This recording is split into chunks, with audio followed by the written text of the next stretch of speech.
శివలింగంపై కాలు పెట్టిన భక్తుడు, కాని మహాశివుడే మెచ్చిన గొప్ప భక్తుడు. ఆయనెవరో తెలుసా? తిన్నా అనే ఒక వేటగాడు, శాస్త్రాలు తెలియని ఒక అమాయక భక్తుడు. ఇది ఆంధ్రప్రదేశ్లోని శ్రీకాళహస్తికి చెందిన భక్త కన్నప్ప కథ.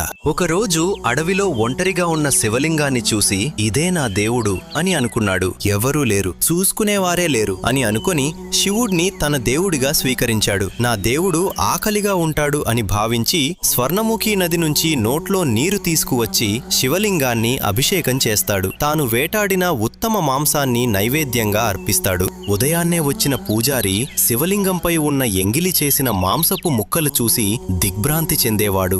ఎవరో అపవిత్రమైన పూజ చేస్తున్నారని బాధపడుతూ మహాదేవుడిని ప్రార్థించేవాడు. ఆ రాత్రి పూజారి కలలో శివుడు దర్శనమిచ్చి, రేపు దాక్కుని చూసి నిజమైన భక్తి ఏంటో తెలుసుకో అన్నాడు. మరుసటి రాత్రి పూజారి దాక్కుని చూస్తుండగా కన్నప్ప శివలింగం ముందు తాను ఎంగిలి